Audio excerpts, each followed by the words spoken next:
Hello and welcome to The Australia Today, another episode of enlightening and engaging interview with one of most important person in terms of India and Australia relations.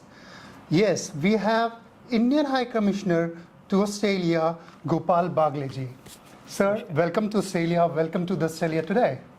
Thank you very much, Jitarji. Thank you, and very good day to you and to your viewers. Good day is the word, probably for the Australian tour of yours next few years. You will be hearing it much more. Yes, I know that. Thank Sir, you. mostly the interviews are very intense and everything. Today, what we have thought of to make it light, let's know the person behind the designation of Indian High Commissioner to Australia. If I can request you to define who is Gopal Bagleji, not as a diplomat, but as a person. Bharatiya, Wow. Indian. In a word. And if you want to elaborate that, I'm not a perfect Indian, not like anybody, one of us, we are not. but I represent, I think, some of the values that I have grown up with. Values to respect elders, values to care for people, values to put our people in the front and center, and also to have loyalty to my country, to the soil playing on which I have grown up, Wow. which has made me what I am today. I got a lot from my life, lot from the profession of diplomacy over the last 31 years. और ये मन करता है कि जो मिला है उससे ज़्यादा दें. एक सवाल हमेशा आता है, this is what you wanted to do, या आप कुछ और एस्पायर करते थे एंड डिप्लोमेट बन गए?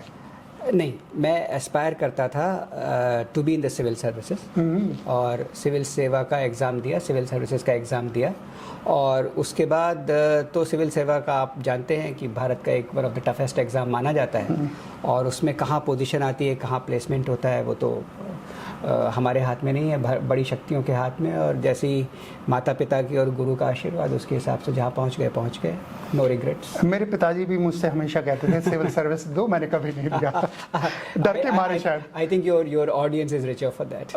Thank you so much. चलिए, आपने कहा जिस धरती से हम आते हैं, तो उसकी बात कर ली जाए. कई बार हम लोग ऑस्ट्रेलिया में जब होते हैं, किसी से मिलते हैं चाय कॉफ़ी पे या किसी के घर पे, तो पूछते हैं, अच्छा भाई साहब आप कहाँ से हैं, भारत में कहाँ से हैं, अच्छा. कहाँ पढ़े लिखे, जिससे होता क्या है कि हमें एक दूसरे के साथ पिछला संबंध स्थापित करने में आसानी होती है. बिल्कुल, कनेक्ट मिल जाता है. बिल्कुल. तो आप बताएं जरा, मैं कहाँ से हूँ? जी बिल्कुल. बड़ा मुश्किल है बताना. देखिए, पिछले 31 साल से तो मैं विदेश सेवा में हूँ, तो करीब करीब आधा समय मेरा भारत में बीता है. भारत में दिल्ली जी. और भारत के बाहर 5-6 देशों में, अब ये 8वां कंट्री है जहाँ मैं काम कर रहा हूँ. लेकिन मैं पैदा हुआ मथुरा में, उत्तर प्रदेश में. मथुरा आप सब लोग जानते हैं, ब्रजधाम. और मेरे पिताजी सरकारी नौकरी में थे, भारत सरकार में थे, डिफेंस अकाउंट्स में. तो उनका ट्रांसफ़र होता रहता था, कई जगह गए, लेकिन पैदा मथुरा में हुआ, बचपन मथुरा में बीता. वृंदावन की गलियों में, वृंदावन में यमुना के किनारे प्रवचन सुनते हुए, राम किंकर जी वगैरह उस ज़माने में आते थे. और मथुरा में भी बहुत बड़े बड़े मंदिर हैं, तो उनमें जाते हुए, और काफ़ी वैल्यूज़ हैं उस समय की जो स्कूल से साथ में रही. फिर लखनऊ आया, और लखनऊ में पिताजी सेटल हो गए रिटायरमेंट के बाद. तो और वहाँ यूनिवर्सिटी में पढ़े? लखनऊ यूनिवर्सिटी में पढ़ा. क्या बात. वहाँ से केमिस्ट्री में MSc किया मैंने. और अब मैं कहता हूँ मैं लखनवी हूँ. और वो इसलिए भी कि लखनऊ जो है वो तहजीब और अदब की सिटी मानी जाती रही है, नृत्य और कला की भूमि मानी जाती रही है. और उसमें आजकल तो साइंटिफिक एस्टेब्लिशमेंट्स भी बहुत बड़े बड़े हैं, एजुकेशन का सेंटर भी हो गया है. और माना जाता है पौराणिक हिसाब से और हमारे एपिक्स के हिसाब से कि लक्ष्मण जी उसके स्थापक थे. लक्ष्मणपुरी नाम था, जो कि बाद में लखनऊ बना. अब अपभ्रंश के साथ. ओके, वाह. देखिए, इसका बड़ा फायदा हुआ, मैंने तो ढूंढ लिया कनेक्ट. मथुरा में कुछ 7-8 महीने रहने का अनुभव मुझे है. अच्छा. मेरे पिताजी भी सरकारी सेवा में थे, तो वहाँ पोस्टेड थे, तो कुछ वहाँ की गलियाँ हमने ढूंढी हैं. अच्छा. और लखनऊ में भी उनका ट्रांसफ़र हुआ, तो वहाँ भी पढ़ाई लिखाई की, महानगर बॉयज़ में. Very good. तो चलिए, अच्छा है. ऐसा लगेगा कि आप समझते हो उस क्षेत्र को, और उस क्षेत्र के यहाँ पर लोग भी हैं. वैसे तो बहुत ही डाइवर्स डायस्पोरा है हमारा, मगर अगर हम आपके डायस्पोरा की बात करें, उससे संबंधित बात करें, तो ऑस्ट्रेलिया में कुछ ही हफ्ते हुए अभी आपको आए हुए, कंगारू वाला किसी से मुलाकात हुई? कंगारुओं से हुई। अच्छा। जब हमारे यहाँ एक डिप्लोमेसी में एक परंपरा होती है कि जब ज़रूरत भी होती है कि जब कोई नया एम्बेसडर या उच्चायुक्त हाई कमिश्नर आता है तो वो कंट्री के हेड ऑफ स्टेट को जाकर के अपना एक लेटर देता है जिसको लेटर ऑफ क्रेडेंस कहते हैं, माने कि इस बात का प्रमाण कि मुझे ही भेजा गया है। आजकल तो टेक्नोलॉजी है, लेकिन पुराने ज़माने में 100 साल पहले नहीं होता था। जब तक आप अपने यहाँ के हेड ऑफ स्टेट का, राष्ट्रपति का साइन किया हुआ लेटर नहीं देंगे ओरिजिनल में, तब तक दूसरे आदमी को कैसे पता कि आप वो व्यक्ति हैं? तो उसको कहते हैं presentation of letter of credence या क्रेडेंशियल्स। तो वो गवर्नर जनरल साहब को जब मैंने प्रेजेंट किया तो उसके बाद हम 4 एम्बेसडर थे 4 और देशों के, तो उन्होंने अपने गवर्नमेंट हाउस का टूर दिया और उसमें उन्होंने वहाँ पे हमको कंगारुओं से भी मिलाया। फीडिंग वगैरह का भी वहाँ था? नहीं, या ऐसे केवल हम 4-5 देशों के राजदूत वगैरह थे, तो हम सब लोग एक सेफ डिस्टेंस पर रहे उनसे कंगारुओं से। आप डिप्लोमेसी की बात कर रहे हैं तो बड़ा ऑब्जर्व करते होंगे कि क्या मैनरिज्म है। अब करीब बहुत सारे कॉन्टिनेंट्स में तो रह ही चुके हैं, कैसा ऑस्ट्रेलिया का क्या वाइब है आपकी नज़र में? देखिए, ऑस्ट्रेलिया का जो माना जाता है, ऑस्ट्रेलिया और भारत में बहुत समानताएं हैं। अच्छा। आपको सुनने में अजीब लगेगा लेकिन मैं बताता हूँ। पहली बात तो ये कि दोनों देश जो हैं वो महासागर के किनारे हैं। हिंद महासागर, इंडियन ओशन, दुनिया का इकलौता ओशन जिसका नाम किसी देश के नाम पर, इंडियन ओशन। और इंडियन ओशन ऑस्ट्रेलिया को भी कनेक्ट करता है और ऑस्ट्रेलिया पैसिफिक से भी है। तो हमारा जो इंडो पैसिफिक है उसका विज़न, उसमें ऑस्ट्रेलिया और भारत दोनों सहभागी हैं। लेकिन आप देखें तो दोनों की सोसाइटी में सांस्कृतिक विविधताएं हैं, डाइवर्सिटी है, दोनों डेमोक्रेसीज हैं और दोनों को क्रिकेट से बहुत लगाव है। आपको है? आपको बहुत है? बिल्कुल। तो फिर मेलबर्न आपके लिए बड़ा मुफीद जगह होगी। एमसीजी जैसी कोई जगह नहीं है, उसका एक्सपीरियंस जब आप करेंगे। पहले कहीं एमसीजी तो नहीं गए ना? नहीं, मैं आज शायद जाता, लेकिन मुझे बताया गया है टेलर स्विफ्ट का कंसर्ट यस, फ्राइडे को उसके लिए। लेकिन आपने सही कहा, मेलबर्न जो है, मैं तो बचपन में भारत की टीम आ रही है दिसंबर में। जी, भारत की टीम आ रही है और एमसीजी है और ये रॉड लेवर अरीना वगैरह। और ऑस्ट्रेलियन ओपन तो मैं बहुत छोटा था तब से देखता आ रहा हूँ टीवी पे, जब खाली सेमीफाइनल और फाइनल का सीधा प्रसारण होता था दूरदर्शन पे स्टेफी ग्राफ। और फुटबॉल भी बहुत, ऑस्ट्रेलियन फुटबॉल। आप एएफएल फॉलो करते हैं? नहीं, अब मैं शुरू करूंगा क्योंकि मेलबर्न तो जिसको कहते हैं स्पोर्ट्स का प्रयागराज है। चलिए, मुश्किल चीज़ों की बात नहीं करेंगे आज, मगर ये जरूर बताइए कि इतने 31 वर्ष के जो आपका काम रहा है उसमें डिप्लोमेट के तौर पे बड़ी इंटरेस्टिंग इंसिडेंट्स भी होते होंगे जो आपको हमेशा याद आता है, आप मुस्कुराते हैं उसे सोच के या कभी कभी हंस देते हैं। ऐसा क्या हुआ था? ऐसे बहुत से वाक़या हैं, अब एक आध नहीं है, उसके बारे में कभी विस्तार से बात करेंगे। लेकिन कई बार ऐसी चीज़ें हो जाती हैं कि आप नई जगह जाते हैं, वहाँ की भाषा फ़र्क होती है और भाषा अंग्रेज़ी भी होती है, तो आपको प्रोनाउंसिएशन नहीं समझ में आता। तो मैं देश का नाम नहीं लूँगा, एक देश में पहुँचा, वो अंग्रेज़ी अपने ही लिहाज से बोलते हैं। तो उन्होंने जो कुछ कहा मैं मानता चला गया। बाद में ये हुआ कि मेरे घर के टेलीफोन की लाइन कट गई। क्या बात है। सबका जवाब यस दिया, तो ऐसा हो गया। हम लोग पर्सन की बात कर रहे थे, तो आपको, आप उत्तर प्रदेश में पले बड़े हैं, रहे भी हैं, भाषा हिंदी पसंद है, इसके गाने वाने सुनते हैं बॉलीवुड या कुछ, क्या करते क्या हैं अगर आपके पास कोई फ्री टाइम होता है डिप्लोमेसी से अलग? नहीं, देखिए, रुचियाँ तो बहुत हैं और संगीत में रुचि है, गाने की नहीं। गाने में वो तो एक कला है, साधना है, सबके बस की बात नहीं होती। मेरे तो बस की सर्टेनली नहीं है। But I like to listen to good music, old Hindi songs, even classical music, sub class, semi classical, उप शास्त्रीय संगीत जिसको बोलते हैं, फिल्मों के गाने जो कि शास्त्रीय संगीत पर आधारित है, और उसके अलावा नए फिल्मों के गाने भी कभी कभी, गज़ल, कुछ थोड़ा वेस्टर्न म्यूजिक भी, इंस्ट्रूमेंटल मोस्टली। ऑस्ट्रेलिया बहुत रिच है, यहाँ पर भारत के बहुत कलाकार आते हैं, शायद आपको पसंद आए। बिल्कुल।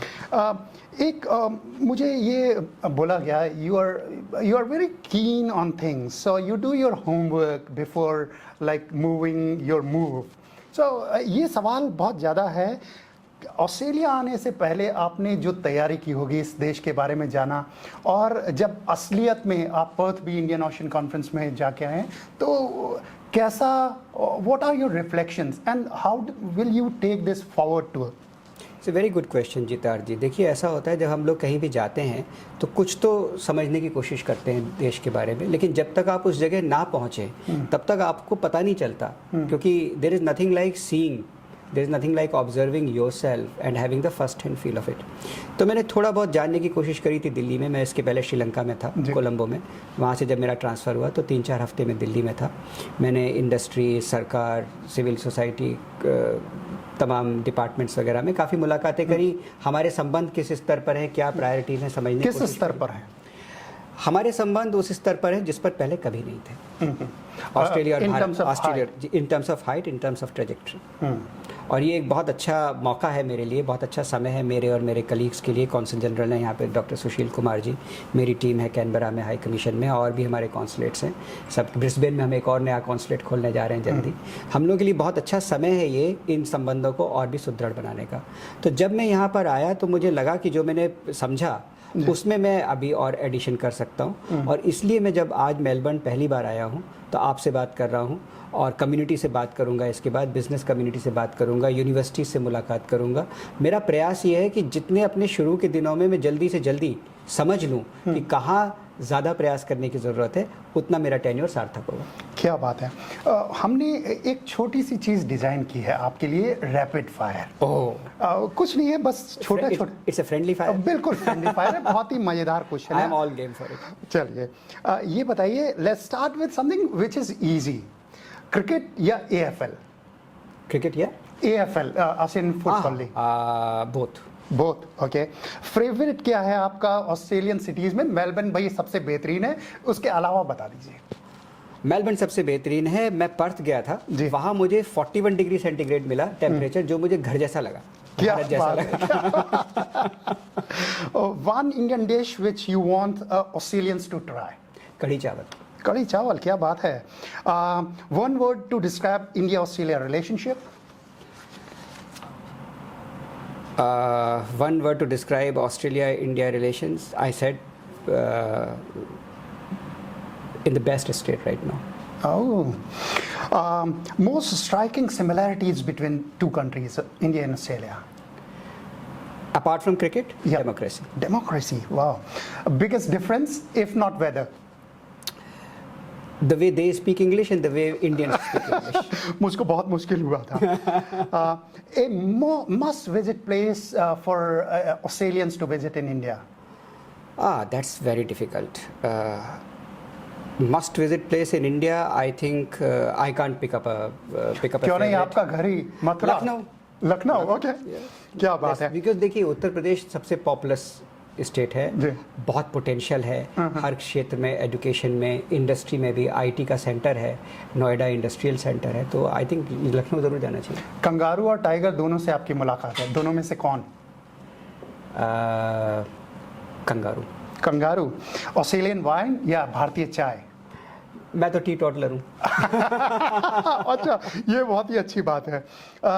बॉलीवुड मूवी कोई आपको पसंद हो जिसे आप चाहते हैं कि रिकमेंड करें? Mother India. Mother India. One thing you miss about India in Australia? Few weeks हुए मगर फिर या one thing I miss about India is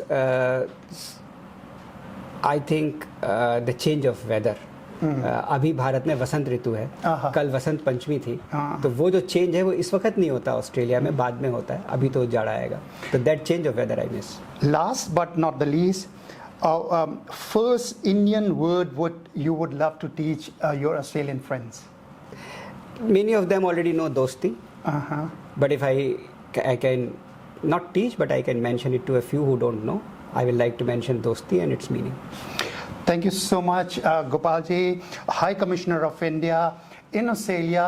Last words to our listeners who are watching you right now. Well, just a small thing to say, आप सबको मेरा नमस्कार, और मैं यहाँ पर रहूँगा कैनबरा में एज भारतीय हाई कमिश्नर, आपकी सेवा में। जो भी आपकी मुश्किलें हैं, कम्युनिटी के लोग वो हमसे जुड़ें, भारत से जुड़ें और भारत के साथ आगे बढ़ें। नमस्कार। Thank you so much talking to us, sir. Thank you so much. Thank you, Jitar ji. Thank you.